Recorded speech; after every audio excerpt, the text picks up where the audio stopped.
Olá, meu nome é Marco e bem-vindo ao canal Atos 15. Hoje nós vamos falar sobre a porção Miquetes e ela engloba os textos de Gênesis 41, do versículo 1 ao capítulo 44, versículo 17. No vídeo de hoje você vai entender como o pai e o filho podem ser um.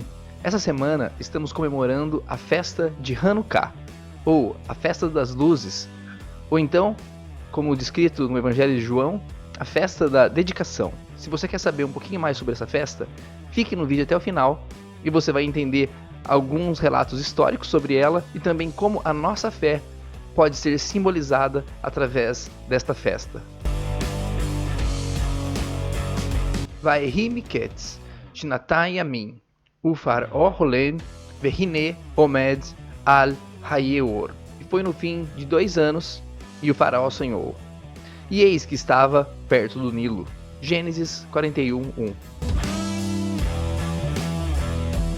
Enquanto eu estudava a porção semanal, algumas coisas me vieram à mente e eu queria compartilhar com vocês.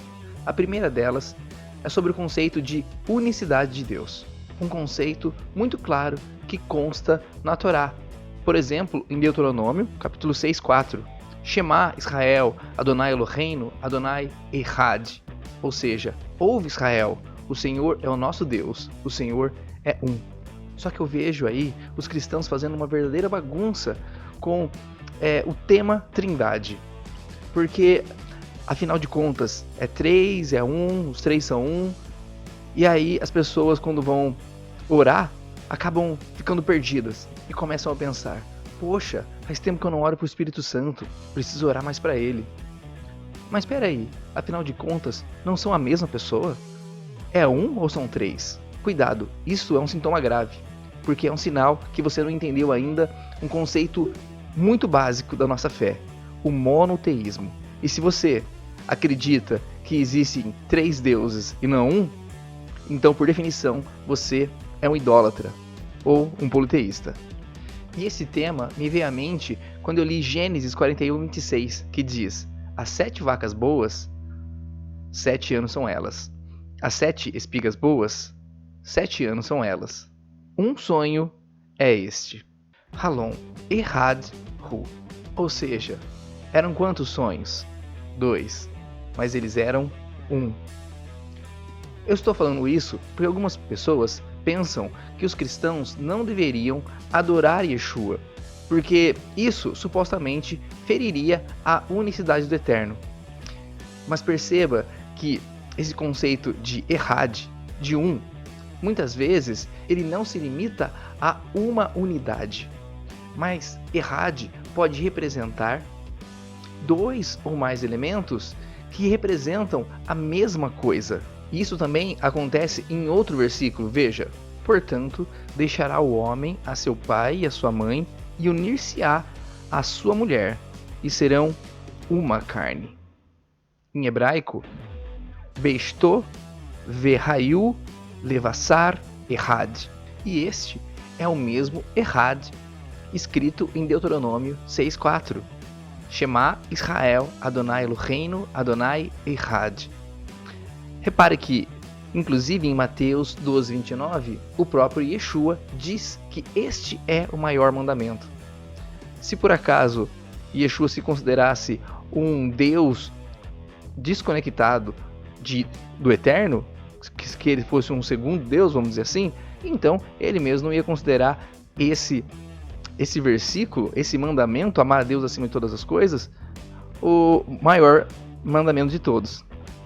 Assim, o Eterno e seu Filho não são a mesma pessoa, mas eles estão conectados como se fosse um. Alguém pode questionar o fato da gente tratar Yeshua como Deus, mas a própria Torá trata o Messias como Deus. A gente pode ver isso, por exemplo, em Isaías 9:6, que diz: porque um menino nos nasceu, um filho nos foi dado, e o governo está sobre os seus ombros, e ele será chamado Maravilhoso Conselheiro, Deus Poderoso, Pai Eterno e Príncipe da Paz. E não é só aí. Também diz em Jeremias 23, 5, 6 o seguinte: dias virão, declara o Senhor, em que levantarei para Davi um renovo justo, um rei que reinará com sabedoria e fará o que é justo e certo na terra. Em seus dias, Judá será salva, Israel viverá em segurança, e este é o nome pelo qual será chamado. Quem? Esse rei, essa pessoa. Adonai Tzidkenu. O Senhor é a nossa justiça. É através de Yeshua que nós temos acesso ao Pai, que somos aproximados a Israel e deixamos de ser estrangeiros, como diz em Efésios 3,6. A saber, que mediante o Evangelho os gentios são co-herdeiros com Israel, membros do mesmo corpo e co-participantes da promessa em Yeshua, o Messias. Esta semana estamos celebrando a festa de Hanukkah, ou a Festa das Luzes. Essa festa comemora a vitória dos judeus contra o rei tirano Antíoco IV. O Evangelho de João, no capítulo 10, versículo 22, contém o primeiro relato histórico desta celebração, visto que o Antigo Testamento foi finalizado muito antes desse evento, embora o livro de Daniel contenha profecias sobre esses eventos. O texto de João diz assim: celebrava-se a festa da dedicação em Jerusalém. Era inverno, e Jesus estava no templo, caminhando pelo pórtico de Salomão. Os judeus reuniram-se ao redor dele e perguntaram: até quando nos deixará em suspense? Se você é o Messias, diga-nos abertamente. Jesus respondeu: eu já lhes disse, mas vocês não creem. As obras que eu realizo em nome do meu Pai falam por mim, mas vocês não creem, porque não são minhas ovelhas. As minhas ovelhas ouvem a minha voz, e eu as conheço e elas me seguem. Eu lhe dou a vida eterna, e elas jamais perecerão. Ninguém as poderá arrancar da minha mão. Meu Pai, que as deu para mim, é maior do que todos. Ninguém as pode arrancar da mão de meu Pai. Eu e o Pai somos um. João 10, 22 a 30. Antíoco, o rei da Síria, saqueou o templo e o profanou, colocando dentro dele uma imagem de Zeus, ordenando que somente porcos fossem sacrificados no templo. Proibiu todos os ritos judaicos, como o Shabat e a circuncisão, sendo que ele mesmo cozinhou um porco e derramou o sangue dele no altar e sobre diversos rolos da Torá. E isso aconteceu em todas as vilas, todas as cidades de Israel. Os rolos da Torá foram queimados e pessoas e crianças foram mortas. Antíoco IV, ele foi uma sombra do anticristo. Apesar de muitos desses eventos terem sido profetizados por Daniel, nós vimos na porção anterior que as profecias elas podem se concretizar aos poucos ou por etapas. Da mesma forma, vimos Yeshua dizendo em Mateus 24,14 que esses eventos prescritos por Daniel da abominação desoladora, na verdade, apontavam para um cumprimento adicional no futuro. A profanação do templo gerou uma revolta entre os judeus. E pouco deles, de uma forma milagrosa, conseguiu derrotar um exército numeroso da Síria. No dia 25 de Kislev, eles rededicaram o templo e consagraram o altar. Acenderam novamente a lâmpada do menorá.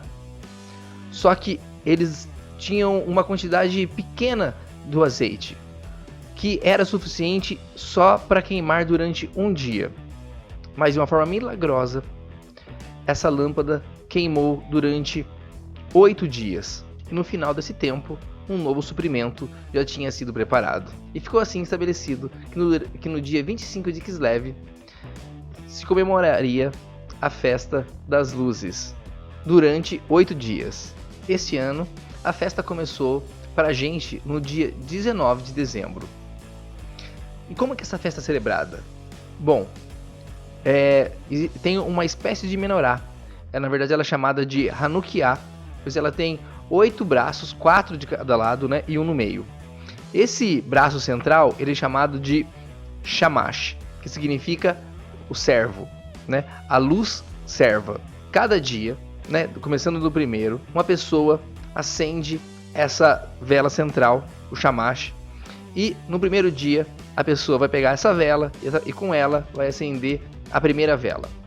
No segundo dia, essa pessoa vai pegar a vela do meio, o shamash, e acender 2 velas. No terceiro, 3 e assim por diante. Até que no 8º dia, o shamash vai acender as 8 velas. Pode ser vela, mas também pode ser uma luz, né, com base de azeite também, às vezes é usado também. Então, essa Hanukkah, ela é colocada próxima de uma janela que dê para a rua, porque as pessoas que passarem então em frente à casa vão poder ver essa luz. E assim como a luz serva, o shamash, ilumina todas as outras e é colocado em um local de destaque, né, o Hanukkah, para que todos possam ver, assim também Yeshua é a luz do mundo, que veio como um servo para dar luz para todos e para que a gente possa ser luz para os outros.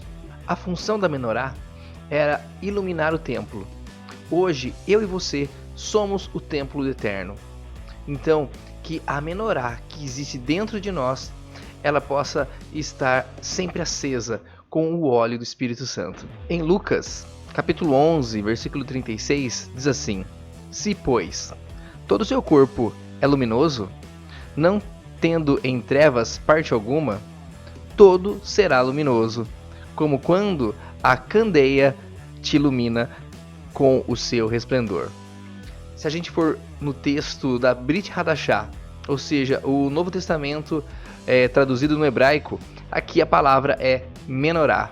Agora, para a gente finalizar, vamos voltar para a nossa porção, né? E nós estamos falando em ser luz no mundo. E será que José foi luz lá no Egito?